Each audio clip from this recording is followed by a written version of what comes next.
Thank you so much for joining me. I'm Ivy Rivera. I'm a Taino airwalk and a psychic medium.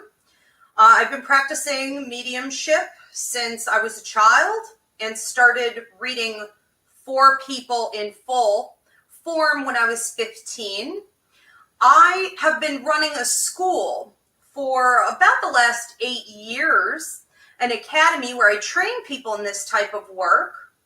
And I have another show called Ask a Medium, where I do take your psychic and mediumistic questions. That's going to be on January 22nd. However, in between working with my clients and working with my students and running that other show that I've had for many years now, I found that there were so many really great questions about the universe, about development, about people's passions, feeling lost, struggles and hardships, all kinds of things. People had all these great questions and I never had time to answer them because they didn't really fit into either format. It wasn't a class and it wasn't a psychic question. So they've been falling to the wayside. I designed this Ask Ivy show so that we can get to all of those great questions. So let's just jump in and get started. Where or when did you realize that you were open to receiving messages? So this is a question in regards to my own psychic mediumship development. I knew when I was small, and my family seemed to know when I was small. It is genetic. And it does run in families, but my belief is that everyone has this ability. This is not a gift at all. It's innate in every human being. However, society, school, churches, our parents teach us that this is bad and that it can lead to mental illness or even demonic possession and things like this. So the fear was always being put in me at Catholic school. And while my family was more than open to it, my family would go and see mediums.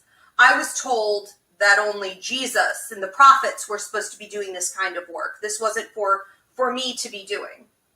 I never bought that. So it just always seemed to me that the messages I was receiving were good. They were helping me to stay safe. They were making me feel better about the fact that some of my loved ones had passed. It was allowing me to continue to communicate with them. And at no point did I ever feel like what I was channeling was something dark or negative or hurtful. So I went ahead with my own journey on that, and I kept feeding it. Because it was acceptable in my family, we were just told never to talk about it in public. I wasn't supposed to talk about it in school. I want to say that when it got really hard for me, though, was between 14 and 16, when it was a full-fledged ability and I didn't have anyone helping me to turn it on and off, to control it. And I didn't learn discernment. So I didn't know, as spirit activity kicked up, that a lot of it was negative. And I didn't know what to do with that. So I would say that I had it my entire life. Everyone does. But some people have it to a heightened degree. Everyone can learn to work with it more and should. And that it's the ignoring of it, the attempt to push it down, or the illusion that you can possibly block it all the time, that actually leads to all of these disorders, depression, anxiety, ADHD, and that's what actually makes you susceptible to negative energy getting in and getting a foothold. Okay, so we need to be aware of it at all times and developing. I started helping my children to develop as young as 3 years old. And I knew by the time I was 6 exactly what was going on. Why are the psychic, spiritual community here to heal people mentally, physically, etc., but the government, the medical field, will not expose this? Money, money, money. Why would they expose it? When I started training people at my academy about 7 years ago, 8 years ago, we had people coming in who were suffering with depression, anxiety, some other disorders, and they wanted to train in psychic mediumship development. So at the end of training them, approximately 4 months after, we filmed a commercial. And everyone in the commercial was talking about how they no longer had these disorders, or how they had been able for the first time in 15 years, 25 years, to get a handle on their disorders, because the meds alone had not been enough. And I was upset. I thought, I can't use this commercial, right? This is going to look nuts. This can't represent what we do here. But in hindsight, it really showed me how the tools that people were given to manage their intuitive intelligence, which is always working, involuntarily or voluntarily, whether you believe or not. Skeptics have it too. We are always absorbing this information and this energy. And when it gets to a point where it is too much, it starts to cause disorders. It also leads people to drink, to use, to find escapist routes. And the bottom line is this: when we treat these overload issues, when we teach people how to manage their intuitive intelligence, and we prevent them from being overwhelmed with it, but instead to be empowered, these supposed disorders either disappear entirely, or they can be managed for the first time in their lives. So there would be a ton of money to be lost in the medical profession. I've had countless doctors and therapists come to me and say, I can't say what you say, but whatever you're doing in here is working. What did you do? And I always say, that's unfortunate. You should be saying what I say. Everybody should be. We have a class called Empathic Awareness that we just got into some universities and some school districts after many years of pushing. Empathic Awareness is available for your school or institution if you're interested. This is great for rehab centers, prisons, helping people going back out into the world to be healthier and more in control. But it's also open to the general public. So check it out up on the website with the Ivy Rivera Psychic Medium website where all the classes are. Empathic Awareness will show you how to manage at a very basic level. It's a 2-hour training, those abilities. And I love that question. I believe it was Tina, correct? Yes, Tina, who asked that. I love that question because this is what we're pushing for all the time, is that it needs to be exposed, that until we can get back in touch with our roots, we really are not able to get over those supposed disabilities and manage them in a healthy, productive way that lasts. It won't happen until we wrap our heads around this base. How can we heal ourselves from an illness or a health issue? That's a great question. How can you heal yourself? First, the first thing you really want to do is to allow yourself to talk about it in a safe environment.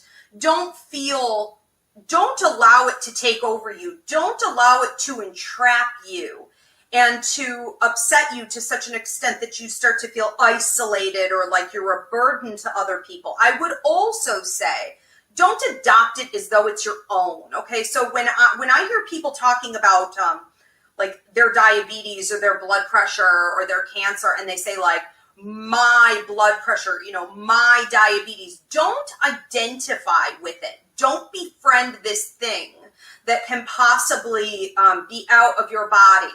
I will say this. I talk about this in my Reiki training and in my psychic surgery trainings. There are several different kinds of diseases and disorders and illnesses. And with some of them, you can release yourself you can unblock and detox. That means that it isn't meant to stay. It is going to require that you're claiming the healing energy of the universe and that you're ridding yourself of it.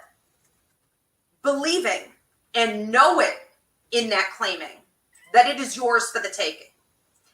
If anybody in the world is able to take, why not you? But you can't approach it as though it's a prayer or it's asking. Prayer is very powerful, but a lot of people who pray worry after. They think of prayer as a last resort, or they think of it as an asking, a hoping, a waiting. You can't come at prayer from that angle. Prayer and claiming need to be on the same level. So you are taking it, and that might require a lot of visualization. Picture yourself grabbing that white light, okay, up above you. Picture the sky full of white light. That's the healing energy of the universe. Or you can visualize that you are allowing it to fill you. Open up your crown chakra at the top of your head. Allow it to come in and fill you. You could also do blue light. Okay, that's connected to a lot of archangels. The cat's going crazy. That's connected to a lot of archangels. You can bring in blue healing light. I would also recommend training in Reiki and psychic surgery with me so that you learn not only how to give it to others, but how to do it for yourself.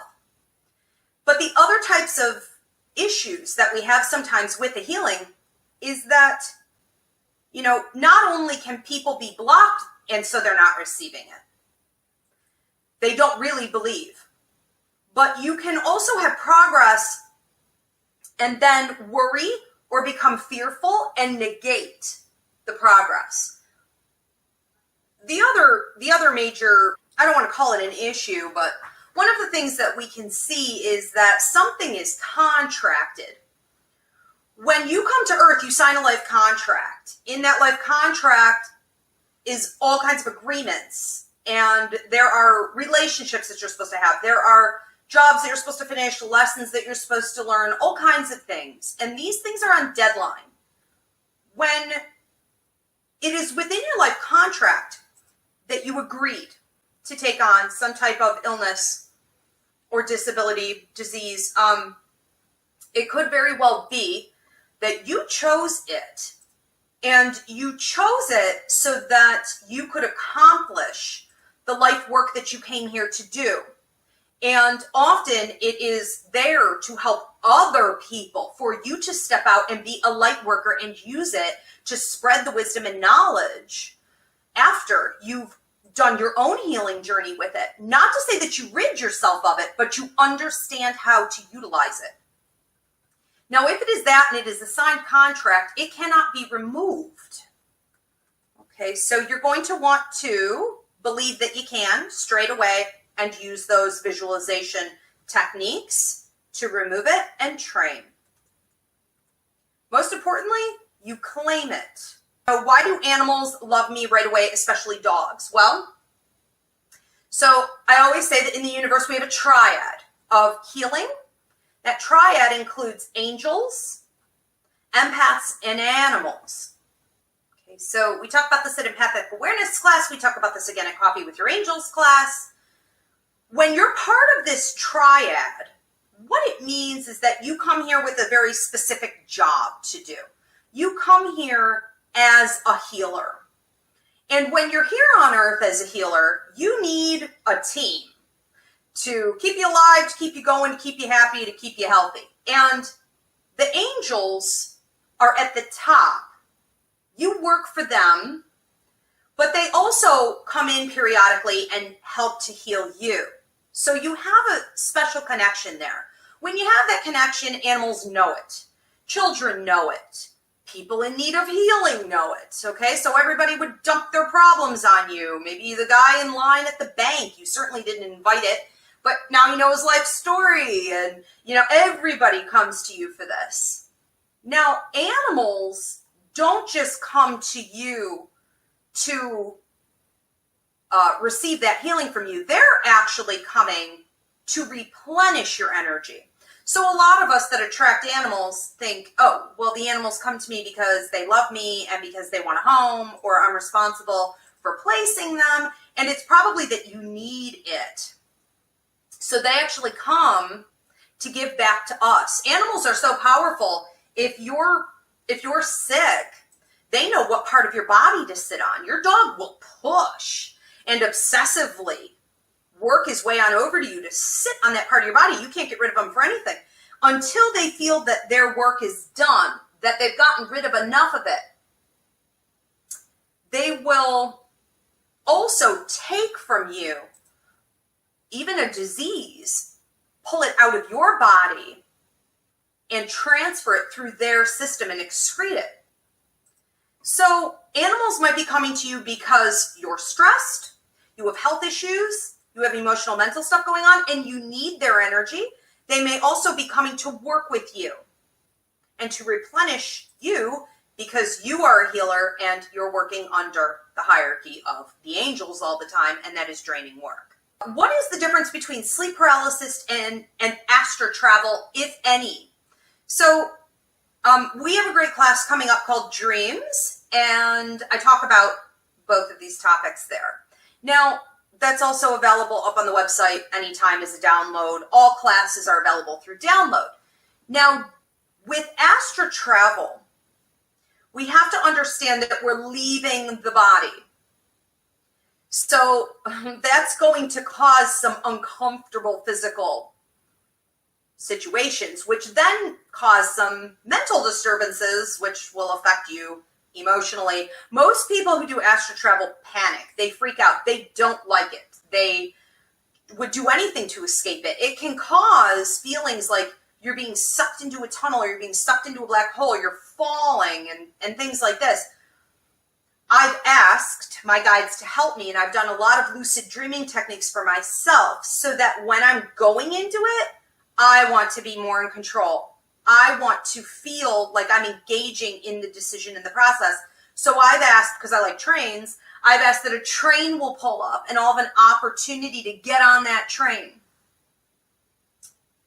But even when that part of it can go a little bit smoother, you tend to get so far out there and you're so detached from your body that when you return, you will feel disconnected from yourself for anywhere from a day to 3 days. Almost like your spirit is not in your body yet. I don't know if you guys ever saw Scooby-Doo, that Scooby-Doo movie they did with the real people where they switched bodies. It's very much like that, where the ectoplasm went in and they were in the wrong ones. You can't connect. It takes a while to get your footing again. But more importantly, people have sleep apnea and sleep paralysis. And they often think that they have a more serious condition with this. And I can't prescribe a diagnosis. I'm not saying don't get treatment, but you may not find all the solutions in that you want. You may also need to train in astral travel and getting more of an upper hand. I put myself out there on a few occasions lately for potential new jobs, and then I'm getting no response back. Financially, it doesn't matter if I get them. I just want to get out of the house. It would take a bit of burden. Okay, however, I wanted to take time. Okay, so basically, is this the question? This is a long question. That you don't understand why you're not getting responses back. The way that you went on with the rest of the information in this question, stating that like you don't really need it, it doesn't really matter. This is a great example of how we need to be careful about what messages we're sending out to the universe. What is your order? This affects law of attraction. So if we say, I don't really need it, it doesn't really matter, it's not super important, I could take it or leave it, que sera, sera, whatever happens, happens. It's sending out a message to the universe that maybe you want it and maybe you don't. And it's not that easy to pull anything in to you unless it is full on destiny charted in your astrological chart and is already headed your way. So if this falls outside of the realm of that, you're going to have to actively work toward it. So in a way, you're rejecting it. You're going to want to think on it. You're going to want to visualize it. And you're going to want to hold that thought for at least 30 seconds. Not just the thought and the visual of you actually getting that job, but also how it would feel to you emotionally. How you would feel good about getting out of the house. How you would enjoy this. And I would also ask if this is really where you're being called to be. Because often when we see that we're not getting somewhere with an attempt, it's because it isn't really authentically where we belong. I want to say that it's so important that everyone understands what is within your personal life contract. You came to Earth to do certain work. And if this doesn't fall within that, it's like you have to hustle all the time. So you want to do and spend all of your energy and time on things that are within your life contract so you don't have to reincarnate and do it all over again. There's an easier flow of prosperity anytime you're getting into that type of work. Can you explain to me the difference between ringing in the left ear versus the right ear? What's the best way to receive a message? Okay. The ringing in the ears is something that was considered for a long time to be a myth. So we were told by our grandmothers, left for love, right for spite, and that was fairly accurate. Then we've been trained just to consider any kind of ear ringing as a tinnitus issue. It's hearing loss, or it comes from lack of sleep or stress. Again, can't prescribe or diagnose. However, we also have something called clairaudient ability, and we do have enough research done on this ability to understand a couple key details that fit with this. Clairaudient ability is the ability to hear a spirit in your head as though it is your own thought. Now, because it comes in your own voice, you can understand how easy it is for people to dismiss this ability. When a spirit wants to come through and communicate with you, the grandmothers were right. It's the left for love. It's the left ear for spirit communication. And it's the right ear when it's your guides, when it's your higher mind, or you have some very strong gut intuition, your psychic ability is kicking you in, telling you to pay attention to some details that are going on right at that time that will be affecting you in a major way. So you never want to dismiss either ear ringing, but what you want to pay attention to is that when the right ear rings, it's giving you guidance and information, data that will help you to make a decision or protect yourself.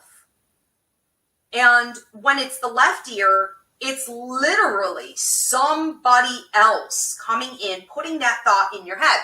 So the second the ear rings, you want to pay attention to the thoughts that you're having right around that time.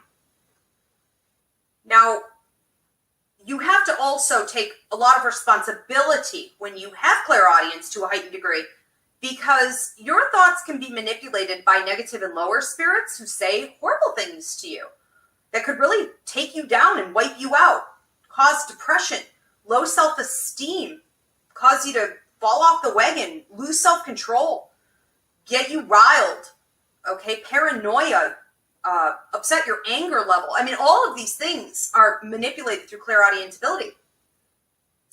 And when it's spirits that are in the light, they're giving you helpful advice. They're giving you direction, healing, confirmation, and it's always positive. So you have to start gauging how often your clairaudient ability kicks in.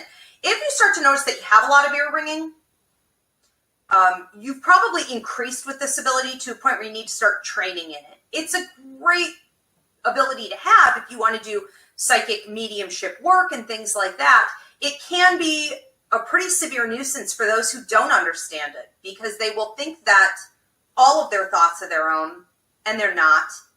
They could be incredibly disruptive thoughts and dangerous, and they sometimes hear in other voices. And there's nothing wrong with that, but you could see how it could be misdiagnosed as many other things. So we have to watch out for things like severe bipolar and schizophrenia and anyone suffering hearing from other places. As a medium, I can sit next to anyone diagnosed with one of these mental illnesses, and I hear the same thing that they're hearing. I just know where it's coming from, and I know how to control it. So the other thing that we want to understand with clairaudient ability, I'll just say this real quick and wrap up, is that there are two other super common physical side effects, and that is perfusive bouts of random sweating out of nowhere. It's horrible. Super embarrassing. And anxiety attacks. It is the number one cause of anxiety disorders. I was told that I should not be charging for my light work. Okay, and what do I think about that? I think that when people tell you that you should not be charging for a service that you're offering them, they're a mooch. And a mooch is a mooch is a mooch. I don't care if they also consider themselves to be in light work. They're horribly imbalanced. Or if they're just trying to get a freebie out of you. Or if they're an old timer who likes to stick to myths like this so that they can keep receiving the money and stay up on their pedestal. So there are a lot of reasons that people say things like this. There's never any logic behind it, and it's ridiculous because the people who say things like this certainly don't want to be ripped off themselves. If they were to invest in any kind of training, or they were to go to a location and spend an hour or 2 hours helping someone with anything, if they were to discipline themselves to perfect a craft in their life that they could then give out to others in a helpful way, they would they would demand some kind of reciprocity. If you do not abide by the laws of the universe that say you must live within balance, you will receive negative karmic kickback. I put up a post on social media this week that said something like, sometimes you're being depleted and receiving what would appear to be karmic kickback in a negative way because you overgave, because you overextended and gave too much love. And I had a lot of people respond in a negative way to that. They said, oh, come on, or that's crazy, or that's impossible, or you're just really pushing an agenda. What agenda do I have to push? It's a fact. Anything that becomes imbalanced is going to cause and attract negative energy to it. Low attracts low, high attracts high. So at the very least, you need to look at your gift-giving abilities, your desire to help others, and your willingness to be of service as something that deserves reciprocity so that you can stay balanced, so that you can remain a healthy channel and not have your abilities diminished or have your karma go low and cause kickback. Can you explain this to people? I would just, if you could find a clever way to say it, but ultimately you're going to have to just tune those people out. They say, well, you were born with it. So were you. Only I developed it, therefore pay me. Okay? It's absolutely unacceptable. And I do all kinds of things for service, like this show. I, will also waive a fee if I feel the person really needs it, but we should not be feeding greed or we are becoming part of the problem. So you also need to be very careful there. From a Shida Rivera. Rivera. Hi. So I often meet men. Things are going great and then I get ghosted. I recently reconnected with someone after 10 years. Things were going great. And again, I've been ghosted. Okay. What do I think it's about? Okay. One of the things that can happen is that your dating at a time when you astrologically shouldn't be. Now, I'm not an astrologer, but I work very closely with my astrologer, and I have with other astrologers in the past, and the things that I understand through my channeling is always accurate and matches with what's in the planets. So here's one thing that I figured out over the years. You have certain people that you're supposed to be interacting with, and those relationships are based on soulmate connection, karmic contracts, past life connection, really important work that should be done. Everyone else in between is a filler, and they often come through as duds, and you will often find that you're either being taken advantage of or the energy imbalance causes a certain level of discomfort that can actually push people away that aren't supposed to be there. So you may notice that they go and other areas of prosperity in your life start to flow a little bit better. They're not supposed to be there.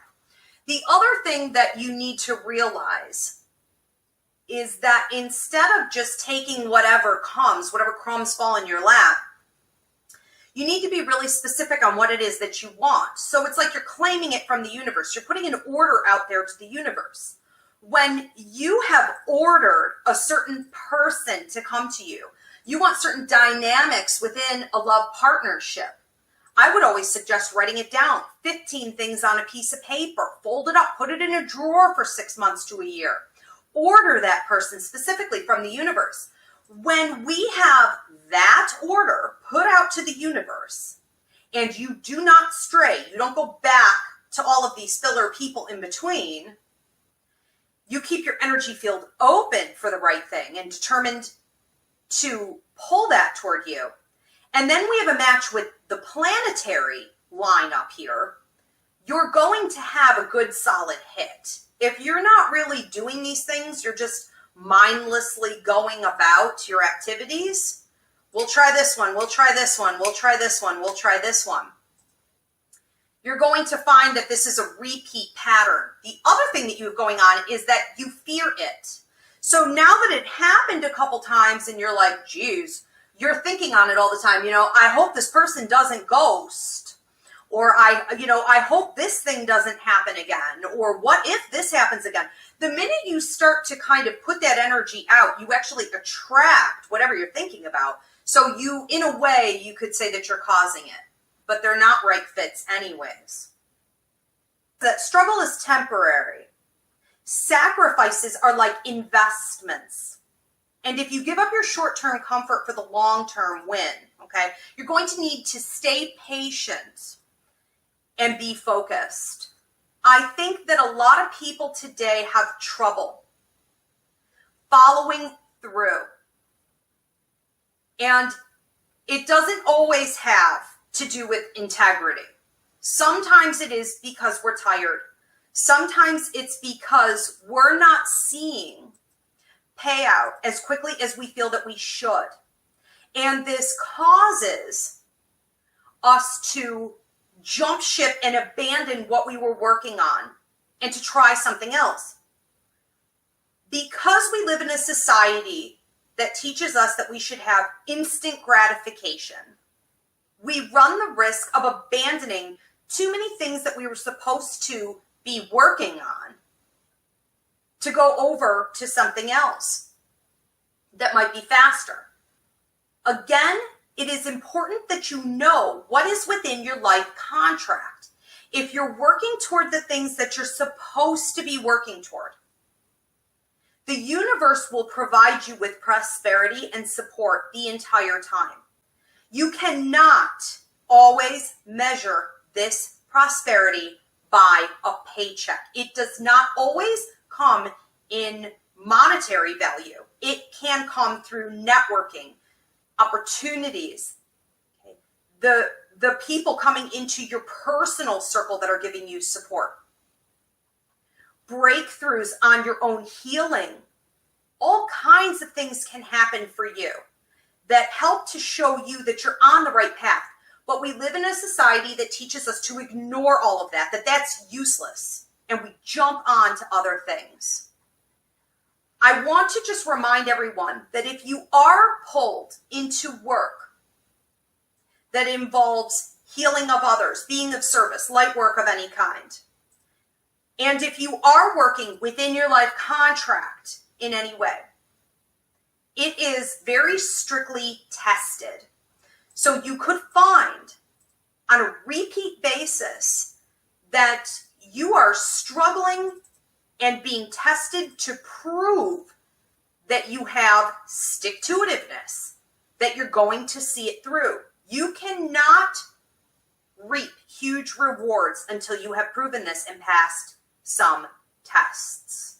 Okay, I have something called Fighting the Dark up on this YouTube channel. Fighting the Dark is a great little video. I think it's like 42 minutes long. It helps you to understand how every time you're ready to move up a new level, you're going to be tested, or you're going to go through attacks even. It helps you to identify how those are going to happen and to keep plowing through them.